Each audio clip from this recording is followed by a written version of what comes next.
الرحمن الحمدللہ رب العالمین والصلاة والسلام علی اشرف الانبیاء وسید المرسلین۔ ناظرین کرام، الحمدللہ آج کی اس نشست میں 27ویں پارے کے آخری ربع کی تلاوت کی گئی ہے، اور اس ربع میں مکمل سورۃ الحدید کی تلاوت کی گئی ہے۔ اور سورۃ الحدید وہ سورت ہے کہ جہاں پہلی مرتبہ ایک سورت کا آغاز سبحہ کے لفظ سے فرمایا جا رہا ہے، یعنی تسبیح سے ہی اس سورت کا آغاز ہے۔ اور اس کے بعد پھر 28ویں پارے میں کئی صورتیں آئیں گی کہ جن میں اللہ رب العالمین نے یہ تسبیح کا لفظ بیان فرمایا۔ البتہ ایک فرق یہ ہے کہ سورۃ الحدید اور آگے آنے والی صورتوں میں سورۃ الحشر اور سورۃ الصف، یہ تین صورتیں ہیں کہ جن کو سبحہ کے لفظ سے اللہ نے آغاز فرمایا، جبکہ اسی میں پھر 28ویں پارے میں سورۃ الجمعہ اور سورۃ التغابن اس کو یسبحو کے لفظ سے اللہ نے بیان فرمایا۔ یعنی فرق یہ ہے کہ سبحہ کا لفظ ماضی کہلاتا ہے کہ جب گزشتہ زمانے میں کوئی تسبیح بیان کی جائے تو اس کو سبحہ سے تعبیر کیا جاتا ہے، اور پھر آنے والے زمانے میں کوئی تسبیح کی جائے تو اس کو یسبحو، جس کو عربی گرامر میں فعل مضارع کہا جاتا ہے، اس کے ساتھ بیان کیا جاتا ہے۔ تو چند صورتوں میں اللہ نے سبحہ بیان کیا اور چند صورتوں میں اللہ نے یسبحو بیان فرمایا، تو اشارہ فرما دیا کہ ماضی ہو یا حال ہو یا مستقبل ہو، اللہ کی تسبیح ہر زمانے میں جاری ہے اور ہر دور میں جاری رہے گی، یہ اللہ رب العالمین نے اس طرف اشارہ فرمایا۔ سورۃ الحدید ناظرین جو کہ آج تلاوت کی گئی ہے، حدید عربی میں لوہے کو کہتے ہیں۔ چونکہ اس صورت میں اللہ نے لوہے کا ذکر فرمایا، اسی صورت کی آیت نمبر 25 میں ارشاد فرمایا کہ وَأَنزَلْنَا الْحَدِيدَ فِيهِ بَأْسٌ شَدِيدٌ وَمَنَافِعُ لِلنَّاسِ، کہ ہم نے آسمان سے ہم نے تمہارے لیے لوہے کو نازل فرمایا، مطلب تخلیق فرمایا، پیدا فرمایا۔ تو اس بنا پر اس صورت کو سورۃ الحدید کہا جاتا ہے۔ اس میں اللہ رب العالمین نے ابتدا میں اپنی تسبیح بیان فرمائی، جیسا کہ ابھی ہم نے مختصراً اس کی وضاحت کی، فرمایا کہ سبح للہ ما فی السماوات والارض، جو کچھ ہے آسمانوں میں اور زمین میں سب کی سب چیزیں اللہ کی تسبیح کر رہی ہیں، وہو العزیز الحکیم، اور کیوں نہ کریں کہ وہی غالب ہے، وہی حکمت والا ہے۔ لہو ملک السماوات والارض، تمام آسمان اور زمینوں کی بادشاہی اسی کے لیے ہے۔ یحیی و یمیت، وہی حیات دینے والا، وہی موت دینے والا۔ وہو علی کل شیء قدیر، اور وہ ہر چاہے پر قادر ہے، قدرت رکھنے والا ہے۔ تو اس لیے ہر چیز اسی کی تسبیح بیان کر رہی ہے۔ اس کے بعد ایک بہت مشہور و معروف آیت ہے ناظرین، جو کہ اکثر و بیشتر ہم سنتے پڑھتے ہیں، هو الاول والآخر والظاہر والباطن، وہی اللہ اول ہے، وہی آخر، وہی ظاہر اور وہی باطن ہے، اور ہر چیز کو خوب جاننے والا ہے۔ اس کی تشریح میں ناظرین علماء نے ایک حدیث بیان کی ہے، سیدہ ام المومنین عائشہ صدیقہ رضی اللہ عنہا سے مروی ہے۔ اس حدیث میں ویسے تو ایک دعا بیان کی گئی ہے جو کہ تنگی اور تنگ دستی سے بچنے کے لیے، فقر و فاقے سے نجات کے لیے ہم وہ دعا پڑھ سکتے ہیں، لیکن اصل مقصد اس حدیث کو پیش کرنے کا یہ ہے کہ یہ جو آیت ہے الاول والآخر والظاہر والباطن، اس کی تشریح ہمارے سامنے واضح ہو جائے۔ حضرت سیدہ عائشہ رضی اللہ عنہا بیان کرتی ہیں کہ رسول اللہ صلی اللہ علیہ وسلم جب بستر مبارک پر تشریف لاتے تو آپ صلی اللہ علیہ وسلم یوں کہا کرتے اللہ کی بارگاہ میں، اللہم رب السماوات والارض، اے اللہ، اے آسمان و زمین کے رب، ورب العرش العظیم، اور عرش عظیم کے رب، ربنا ورب کل شیء، ہمارے رب ہر چیز کے رب، فالق الحب والنوا، اور دانوں اور گھٹلیوں کو چیرنے والے، ومنزل التوراۃ والانجیل، تورات و انجیل کو نازل کرنے والے، والفرقان، اور قرآن کو نازل کرنے والے، اعوذ بک من شر کل شیء، میں ہر چیز کے شر سے تیری پناہ میں آتا ہوں، انت آخذ بناصیتہ، کہ جو کہ تیرے قبضہ و قدرت میں ہے، اللہم انت الاول۔ یہ دیکھیے اب دعا کا یہ وہ حصہ ہے کہ جہاں پر اس آیت کی تفسیر ہو جائے گی کہ آگے پھر حضور علیہ السلام یوں عرض کرتے ہیں، اللہم انت الاول فلیس قبلک شیء، اے اللہ تو ہی اول ہے، یعنی کہ تجھ سے پہلے کچھ نہ تھا، وانت الآخر، اور تو ہی آخر ہے، مطلب فلیس بعدک شیء، تیرے بعد بھی کچھ نہیں، وانت الظاہر، اور تو ظاہر ہے، یعنی کہ فلیس فوقک شیء، تجھ سے اوپر کچھ نہیں، وانت الباطن، اور تو ہی باطن ہے، باطن سے مراد یہ ہے فلیس دونک شیء، یعنی تجھ سے مخفی اور کچھ نہیں ہے، تو سب سے اگر پوشیدہ ہے تو بھی تو ہی، اور سب سے عیاں ہے تو بھی تیری ذات ہے۔ یہ بہت کمال شان ہے اللہ رب العالمین العالمین کی اقضِ عنا الدین، پھر اس میں تمام اوصاف بیان کر کے پھر حضور عرض کرتے ہیں ہمارا قرضہ ادا فرما دے، وَأَغْنِنَا عَنِ الْفَقْرِ، اور ہمیں فقر و افلاس سے نجات عطا فرما دے۔ یہ دعا ہے کہ جو آپ صلی اللہ علیہ وسلم کے معمولات میں رہی ہے۔ تو اس میں ناظرین اللہ رب العالمین نے اپنی صفات کو بیان کر کے پھر لوگوں کو اپنی جانب متوجہ فرمایا ہے۔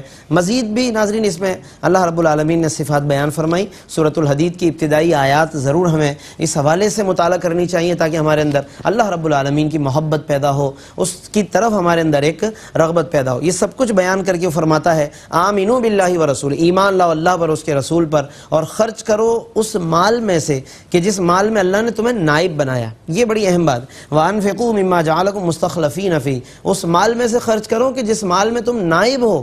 اس کا مطلب ہے یہ مال اصلاً ہے تو ہمارے پاس، انسانوں کے پاس اپنی اپنی ملکیت، لیکن انسان کو فرمایا کہ تمہاری سوچ یہ ہونی چاہیے کہ میں نائب ہوں اس مال میں، یہ اصلاً کسی اور کا ہے، کسی غریب کا ہے، میرے بچوں کا ہے، یا جس کا بھی جو حق اللہ نے اس مال میں رکھا وہی اس کا حقدار ہے۔ تو جب ہمارے اندر ایک نائب کا تصور ہوگا تو کبھی ہم اپنے مال پر جم کر نہیں بیٹھیں گے، ایسا سوچ کر کہ بس میرے پاس سے کہیں نہیں جانا چاہیے، تو ایسی کوئی بات نہیں، بلکہ اللہ کی بارگاہ میں اس کو خرچ کرنا چاہیے، کیونکہ آگے فرمایا کہ فالذین آمنوا منکم، جو ایمان لائے، وانفقوا، اور جو خرچ کریں، لہم اجر کبیر، تو ان کے لیے بہت بڑا اجر ہے۔ اور پھر یہاں پر علماء نے مختلف اس کی تفاسیر اور اس کے بارے میں جو بھی ارشادات ہیں وہ بیان فرمائے۔ یہاں پر ناظرین آیت نمبر 8 میں، سورۃ الحدید کی آیت نمبر 8 میں ایک اور بات بیان فرمائی کہ کیا بات ہے کہ تم ایمان نہیں لاتے، حالانکہ رسول تمہیں بلاتے ہیں کہ تم ایمان لاؤ اپنے رب پر، وقد اخذ میثاقکم، اور اللہ تم سے وعدہ بھی لے چکا ہے۔ یہاں پر ایک میثاق کا ذکر ہے، علماء نے اس کی تشریح کرتے ہوئے ارشاد فرمایا کہ یہ وہ میثاق اور وہ وعدہ ہے کہ جو اسلام قبول کرتے وقت آقا دو جہاں صلی اللہ علیہ وسلم یہ وعدہ لیا کرتے تھے، اور آج ہم بھی جب اسلام پر ہیں یا کوئی بھی اسلام قبول کرتا ہے تو اسے اس وعدے کو، اس میثاق کو اسے یاد رکھنا چاہیے۔ وہ میثاق کیا ہے کہ حضرت عبادہ بن صامت رضی اللہ عنہ کی روایت میں تفصیل سے مذکور ہے کہ بیعت کے وقت حضور علیہ السلام ہم سے ایک وعدہ لیا کرتے تھے۔ وہ وعدہ کیا ہے؟ بایعنا رسول اللہ صلی اللہ علیہ وسلم علی السمع فی النشاط والکسل وعلی النفقۃ والعسر والیسر وعلی الامر بالمعروف والنہی عن المنکر وعلی ان نقول فی اللہ تعالی ولا نخاف لومۃ لائم، یعنی کہ آپ صلی اللہ علیہ وسلم یہ وعدہ لیتے تھے کہ تم خواہ نشاط کی کیفیت میں ہو یا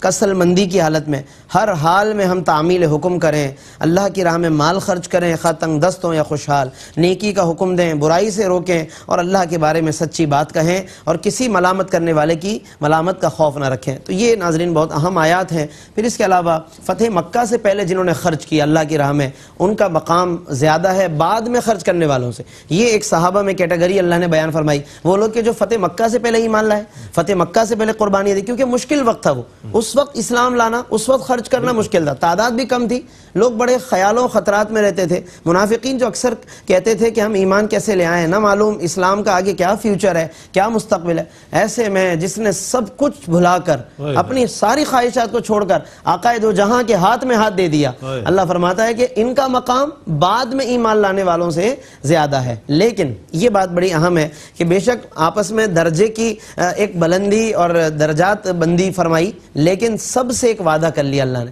چاہے جو پہلے ایمان لائے صحابہ یا جو بعد میں لائے، فرمایا وَكُلًّا وَعَدَ اللَّهُ الْحُسْنَى، اللہ نے ان سب سے جنت کا وعدہ فرما لیا ہے۔ یہ بڑی اہم آیت ہے ناظرین کہ یہاں پر ہمیں صحابہ کا مقام بتایا گیا کہ ہم ان کی کس طرح شان بیان کریں۔ وَكُلًّا وَعَدَ اللَّهُ، اب اس میں سب کے سب شامل ہیں، کلن کا لفظ جب فرما دیا تو اس کا مطلب کہ جس ہستی کو بھی اللہ رب العالمین نے اپنے محبوب کریم صلی اللہ علیہ وسلم کی صحبت عطا فرمائی، ایمان کی حالت میں جسے بھی حضور کے پاس بیٹھنا نصیب کر دیا، ان کا شرف عطا کر دیا، فرمایا کہ ان سب سے اللہ نے جنت کا وعدہ فرما لیا ہے۔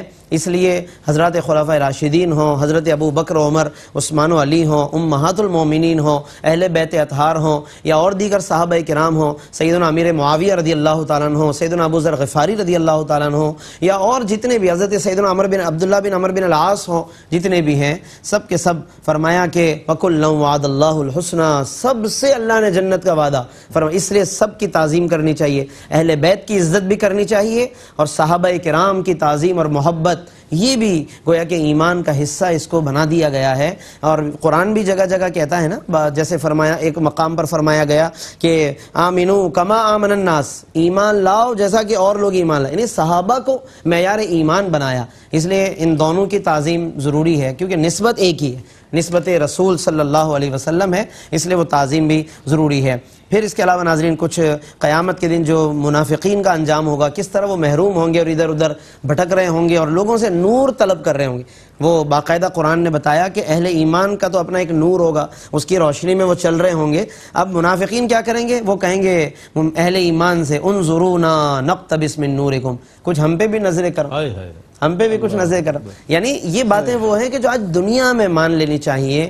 دنیا میں ہم ان اللہ والوں کی طرف رجوع کریں، ان سے اپنا تعلق مضبوط کریں، ان کی نور سے استفادہ کر کے اپنے آپ کو مستنیر اور منور کرنے کی کوشش کریں، ورنہ قیامت کے دن پھر یہ نوبت ہے جس کو اللہ فرماتے ہیں کہ پھر نہ مانیں گے قیامت میں. اگر مان گیا پھر وہاں پر معاملہ الٹ نہ ہو جائے. تو انظرونا نقتبس من نورکم. پھر اس کے علاوہ منافقین کیوں محروم ہے اس کی کچھ وجوہات کی طرف اشارہ. اور ایک بڑی اہم آیت ناظرین اس سورت کی، آیت نمبر 16، الم یأن للذین آمنوا، کیا ابھی تک اہل ایمان پر وہ وقت نہیں آیا، ان تخشع قلوبہم، کہ ان کے دل ڈر جائیں، لذکر اللہ، جھک جائیں اللہ کے ذکر کے لیے.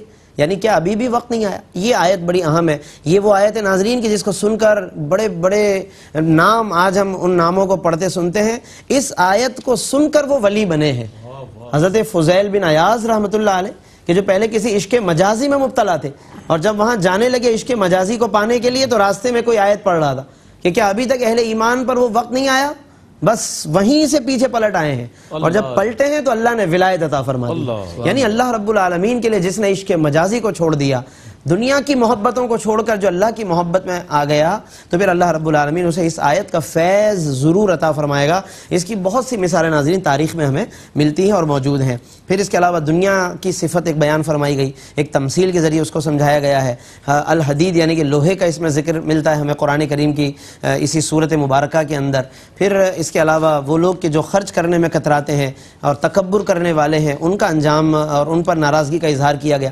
مغفرت کی طرف کس طرح بڑھنا چاہیے، اللہ کی جنت کی تعریف کی گئی ہے. یہ بھی قرآن کا ایک خاصہ ہے کہ وہ جگہ جگہ جنت کی تعریف کو بیان کرتا ہے، اور یہ مطلوب بھی ہے کہ جنت کی تعریف کی جائے. خود حضور علیہ السلام نے جنت کی تعریف بیان فرمائی ہے، اس لیے علماء اس بات کو بڑی اہمیت کے ساتھ بیان فرماتے. اور جنت کو کسی کے ساتھ ہمیں کمپیئر کرنے کی بھی ضرورت نہیں ہے.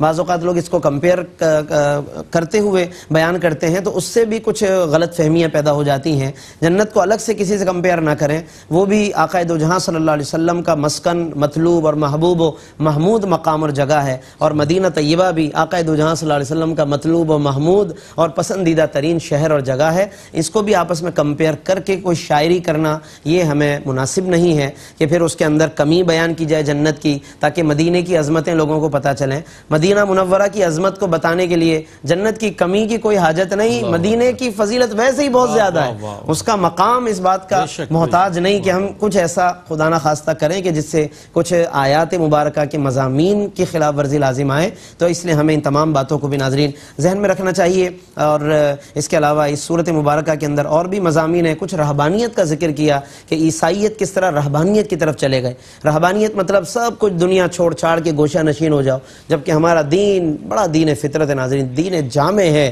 جس میں دنیا ربنا آتنا فی الدنیا حسنہ وفی الآخرت حسنہ، ہمیں دنیا اور آخرت دونوں کا حسن، دونوں کی بھلائی، دونوں کے اندر اعتدال کا ہمیں حکم فرمایا گیا ہے.